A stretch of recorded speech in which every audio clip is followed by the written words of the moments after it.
اسی طرح جو کھجور کا تنا ہوتا تھا، آج کے زمانے میں آپ مختلف درختوں کے تنے دیکھتے ہیں، مشینری کے ذریعے سے انہیں کاٹ کے بڑی زبردست قسم کی چیزیں بنائی جاتی ہیں، تو اس زمانے میں بھی اس تنے کو ایک ترتیب دے دی جاتی تھی جس کی وجہ سے وہ لکھنے کے کام آتا تھا، تو لہٰذا یہ تمام چیزیں خاص ہوا کرتی تھی، اس لیے حضور نے ان چاروں چیزوں کا انتخاب فرمایا تھا لکھنے کے لیے۔ ان چاروں چیزوں کے انتخاب کے پیچھے ایک بہت بڑی وجہ یہ تھی، آپ کو معلوم ہے کاغذ پہ جب کوئی چیز لکھی جاتی ہے تو اگر اسے پانی وغیرہ لگ جائے تو وہ چونکہ سیاہی، ایک تو آج کل کا بال پین وغیرہ اور پوائنٹرز وغیرہ ہیں، اس زمانے میں سیاہی یوز ہوتی تھی، تو لہٰذا جب سیاہی کاغذ پہ قلم سے لکھی جائے، سیاہی کو استعمال کیا جائے اور اسے پانی لگ جائے تو وہ سیاہی مٹ جاتی ہے، لہٰذا اندیشہ تھا کہ اگر کاغذ پہ لکھا جاتا قرآن پاک تو وہ ضائع ہونے کا اس کا خطرہ تھا، لہٰذا وحی کے ذریعے آپ کو یہ چاروں چیزیں بتائی گئیں، اور آپ صلی اللہ تعالیٰ علیہ وسلم نے ان چاروں چیزوں پہ لکھنے کا اہتمام صرف اس لیے کیا کہ تاکہ تادیر یہ چیزیں باقی رہ سکیں۔ اسی لیے جب زمانے صدیقی کے اندر اس چیز کی نوبت پیش آئی کہ قرآن حکیم کو ہم ایک کتابی صورت دیتے ہیں، تو حضرت زید بن ثابت رضی اللہ تعالیٰ عنہ کو انہوں نے بلوایا اور ان سے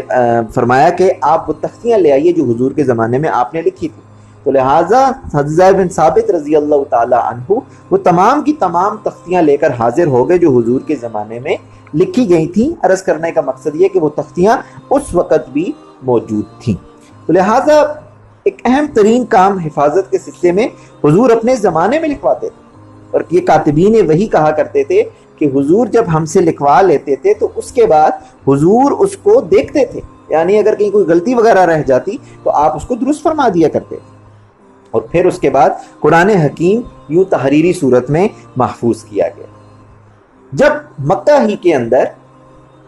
قرآن حکیم تھوڑا تھوڑا لکھا جاتا رہا تو اس کے اندر آپ نے مزید بڑھ کے آپ نے ایک کام یہ کیا کہ آپ نے ایک موبائل ٹیچر آپ نے مختص کر دیے جو گھر گھر میں جا کے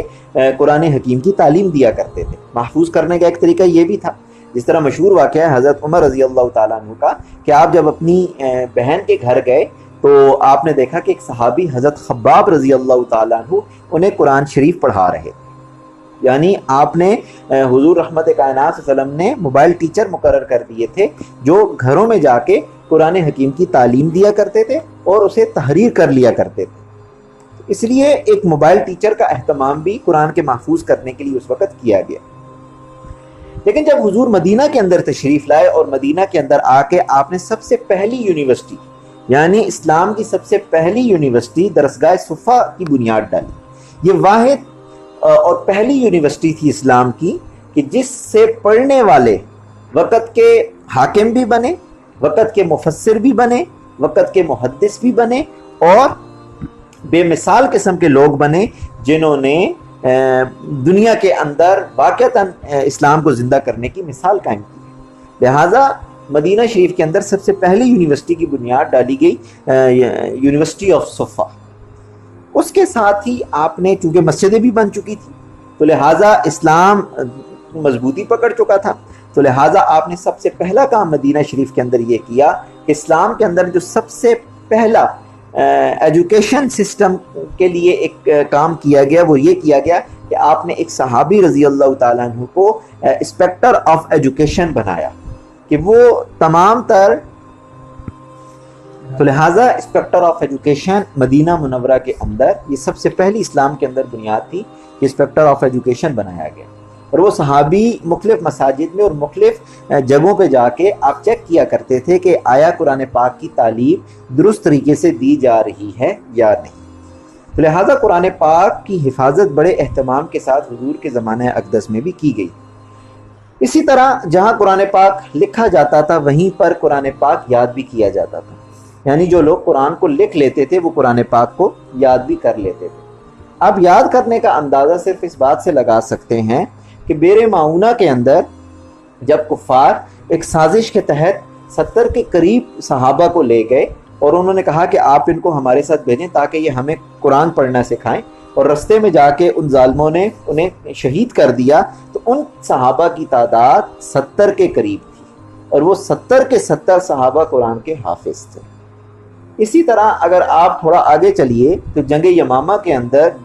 700 کے قریب صحابہ شہید ہوئے تھے، اور یہ 700 صحابہ کرام بھی قرآن کے حافظ تھے اور قرآن کے بڑے قسم کے قاری سمجھے جاتے تھے۔ تو لہٰذا اس چیز سے ہم اندازہ لگا سکتے ہیں کہ قرآن کو یاد کرنے کا یعنی حفظ کرنے کا کس قدر اہتمام کیا گیا۔ تو اس لیے پھر اس وقت زمانہ صدیقی کے اندر پھر اس چیز کی نوبت پیش آئی، وہ ہم اگلے سبق کے اندر پڑھ لیں گے کہ اس زمانے میں قرآن کو ایک کتابی شکل دینے کی صورت کیوں پیش آئی۔ لہٰذا حضور کے زمانے میں قرآن پاک کی حفاظت کے لیے قرآن پاک کا سب سے پہلا طریقہ حضور کے مبارک دل پہ نقش کیا گیا، اس کے بعد قرآن پاک کو لکھا گیا، اس کے بعد قرآن پاک کو حفظ کیا گیا، اور پھر اس کے ساتھ ساتھ موبائل ٹیچر مقرر کیے گئے جو مختلف گھروں میں جا کے قرآن کی تعلیم دیتے تھے تاکہ قرآن محفوظ رہ سکے۔ اور اسی طرح پھر مدینہ منورہ میں آنے کے بعد اسلام کی سب سے پہلی یونیورسٹی آف صفا کے نام سے آپ نے اس کی بنیاد ڈالی۔ اور میں پھر عرض کروں کہ یونیورسٹی آف صفا کے اندر آپ حیران ہو جائیں گے،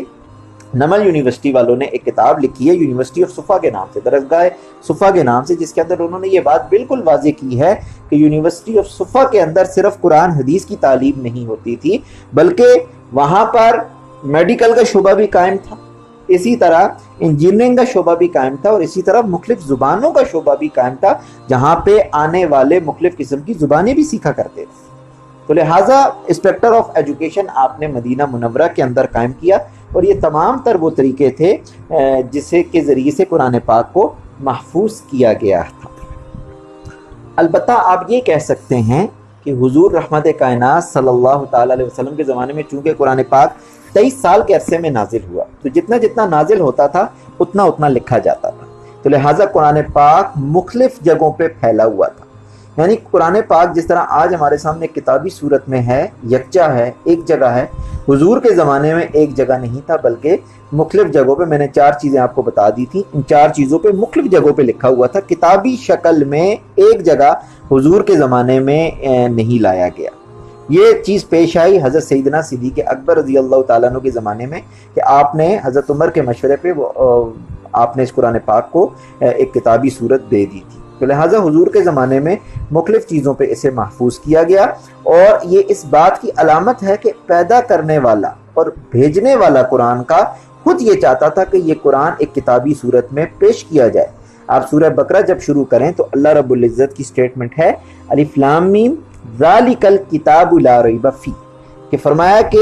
ذالک الکتاب، یہ کتاب، لا ریب فیہ، اس میں کسی قسم کا شک شبہ نہیں ہے۔ اور کتاب عربک کے اندر لکھی ہوئی چیز کو کہتے ہیں، یعنی ہمارے سامنے جب کتاب ہوتی ہے تو کتاب ہم لکھی ہوئی چیز کو کہتے ہیں، یعنی اللہ تعالیٰ بھی یہ چاہتا تھا کہ اس قرآن پاک کو کتابی صورت میں دنیا کے سامنے پیش کیا جائے، اور اس چیز کا اہتمام سب سے پہلے اپنے محبوب ترین نبی حضرت محمد مصطفیٰ صلی اللہ تعالیٰ علیہ وسلم کے تھرو اللہ تعالیٰ نے کروایا۔ لہٰذا جس قدر قرآن کی ویلیو اعلیٰ تھی، اسی طرح قرآن کی حفاظت بھی اعلیٰ طریقے سے کی گئی ہے۔ یہ طریقہ تھا حضور کے زمانے کا۔ دوسرا زمانہ زمانہ صدیقی ہے، اور تیسرا زمانہ زمانہ عثمانی ہے۔ اس زمانے میں کس طریقے سے حفاظت کی گئی وہ ہم اگلے سبق کے اندر پڑھ لیں گے۔ جزاکم اللہ خیرہ۔